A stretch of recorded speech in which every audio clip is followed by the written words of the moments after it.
Pregnancy के शुरुआती लक्षण।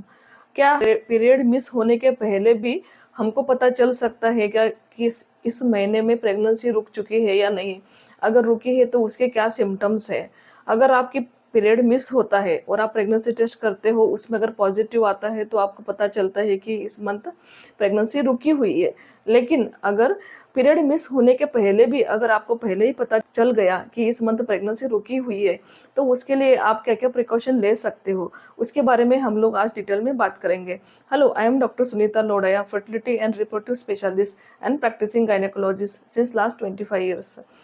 काफ़ी टाइम लेडी जो प्रेगनेंसी के लिए, कंसेप्शन के लिए ट्राई करती रहती है, उनको अगर पीरियड मिस होने के पहले ही अगर पता चला कि ये प्रेगनेंसी इस मंथ रुक चुकी है, तो उसके लिए वो पहले से केयर ले सकती है। तो आज हम लोग इसके बारे में डिटेल में जानेंगे।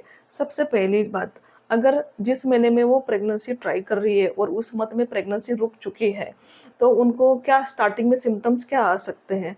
First, implantation pain. मतलब जब बच्चा बच्चेदानी के अंदर जाके बैठता है, रुकता है, तभी उनको हल्का सा पेन हो सकता है। ये इम्प्लांटेशन पेन हल्का सा पेन रहता है, ये just tickling, pulling, pricking sensation lower abdomen में, पेट की निचले की तरफ माँ को लग सकता है। कभी कभी सेंटर में लग सकता है यार, कोई कोई को थोड़ा साइड में भी ये पेन हो सकता है। ये हल्का सा पेन रहता है, ये एक दो दिन खाली रहेगा, बाद में अपने आप ही गायब हो जाता है यूजुअली। इसके लिए आपको कोई पेन किलर लेने की ज़रूरत नहीं रहती है। इनफैक्ट पेन किलर नहीं लेना चाहिए, क्योंकि उसकी वजह से इनकेस प्रेगनेंसी है तो अबॉर्शन का चांस ज़्यादा बढ़ सकता है। तो ये पेन बिल्कुल ही माइल्ड रहता है और अपने आप गायब हो जाता है। अभी हम लोग देखेंगे कि पहले ये पेन क्यों होता है, इम्प्लांटेशन कब होता है। इम्प्लांटेशन मतलब क्या? मतलब जब एग ओवरी में से निकलता है, जिसको हम लोग ओव्यूलेशन कहते हैं, वो निकलने के बाद में ट्यूब में जाता है, उसका स्पर्म के साथ में मिलन ट्यूब में होता है और उधर बच्चा तैयार होता है। वो बच्चा तैयार होने के बाद में ट्यूब में से ट्रैवल करके बच्चेदानी की तरफ यूट्रस के अंदर आता है, फिर वो अंदर आके चिपकता है।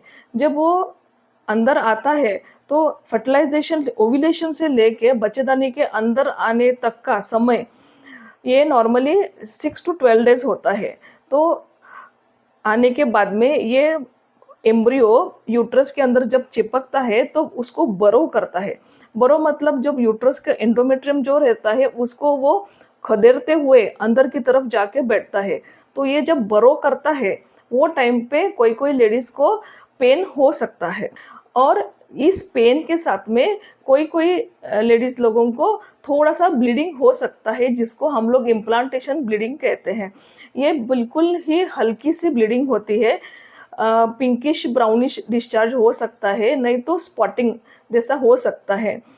ये जो इम्प्लांटेशन का पेन है वो हर औरत में होना ज़रूरी नहीं है ऑलमोस्ट, लेकिन 50% लेडीज़ लोग ये पेन महसूस कर सकते हैं। और ब्लीडिंग भी सब में नहीं होता है, कोई कोई में इम्प्लांटेशन स्पॉटिंग हो सकता है या कोई कोई में नहीं हो सकता है।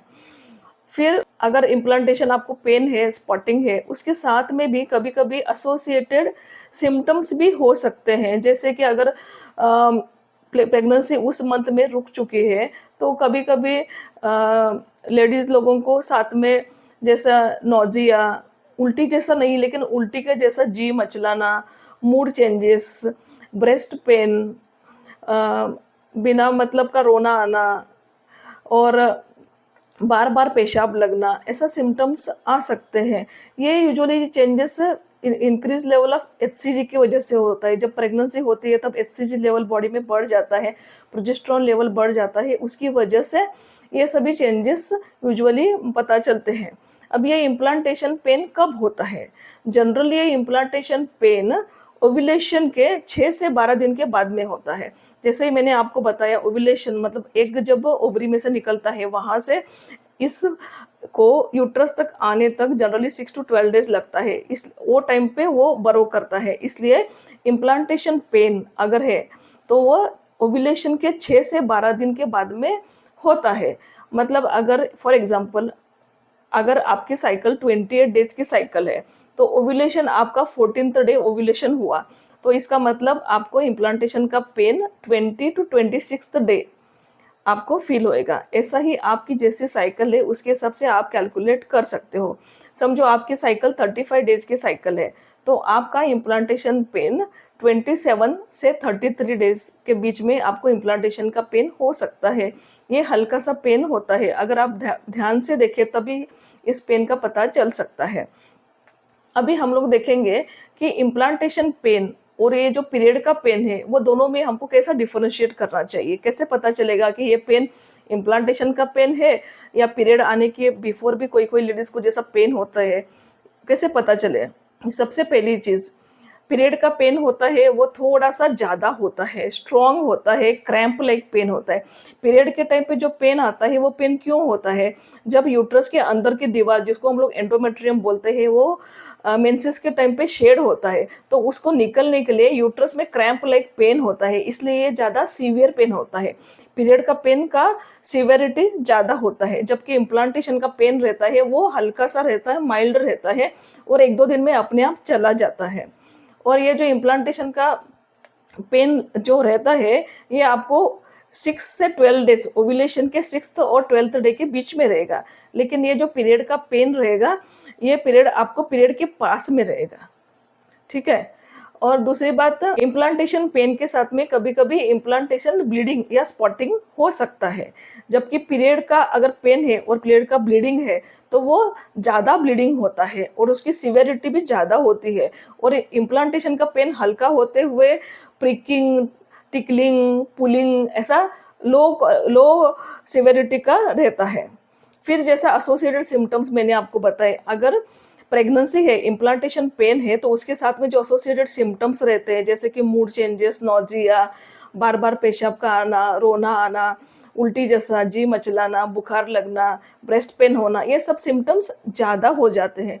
जबकि पीरियड के साथ में अगर आपको ये सब सिम्पटम्स है, अगर पीरियड का पेन है तो जनरली काफ़ी लोगों को पीएमएस जब हम जिसको बोलते हैं प्री मेंस्ट्रुअल सिम्पटम्स, ये जो सिम्पटम्स रहते हैं ये पीरियड के पहले रहते हैं, लेकिन जैसे ही उनको पीरियड आ जाता है ये सब सिम्पटम्स गायब हो जाते हैं, ये सिम्पटम्स कम हो जाते हैं। उनको अगर पहले ब्रेस्ट पेन है, शरीर भारी-भारी लगता है, ये जो सिम्पटम्स है ये सब सिम्पटम्स पीरियड आने के बाद में कम हो जाता है। ठीक है? तो इससे हम लोग पता चल सकता है कि ये हमारा जो पेन है इम्प्लांटेशन पेन है या पीरियड का पेन है, हम ऐसा डिफरेंशिएट कर सकते हैं। इनफैक्ट अगर जो लेडीज़ लोग, जो औरतें प्रेगनेंसी के लिए ट्राई कर रही है, कंसेप्शन ट्राई कर रही है, उनको अगर पीरियड मिस होने के पहले ही पता चल गया कि इस मंथ में मेरी प्रेगनेंसी रुक चुकी है, तो वो कभी भी बेनिफिशियल रहता है, क्योंकि उसके हिसाब से वो केयर ले सकते हैं। उसके हिसाब से वो ज़्यादा वज़न नहीं उठाना, फिजिकल रिलेशनशिप नहीं रखना, ट्रैवलिंग नहीं करना और पपीता, पाइनएप्पल ऐसी चीज़ें नहीं खाना, और समझो कुछ फ़ीवर है, कफ़ है, कुछ बीमारी है, बुखार है, जिसकी वजह से जिसके लिए वो जो दवाइयाँ प्रेगनेंसी में सेफ़ है, ऐसी गोलियाँ वो ले सकते हैं। वो जल्दी फोलिक एसिड स्टार्ट कर सकते हैं, अपने डॉक्टर को जल्दी कंसल्ट कर सकते हैं, जिसकी वजह से प्रेगनेंसी अच्छे से कंटिन्यू हो और अबॉर्शन का चांस कम हो सकता है। इसलिए कभी भी पीरियड मिस होने के पहले अगर उनको अंदाज़ा लग गया, आइडिया आ गया कि मुझे इस मंथ में प्रेगनेंसी ठहर चुकी है या ठहरने का चांस है, तो उसके हिसाब से वो पहले से ही केयर ले सकते हैं, जिसकी वजह से उनका प्रेगनेंसी कंटिन्यू होने का चांस ज़्यादा हो सकता है।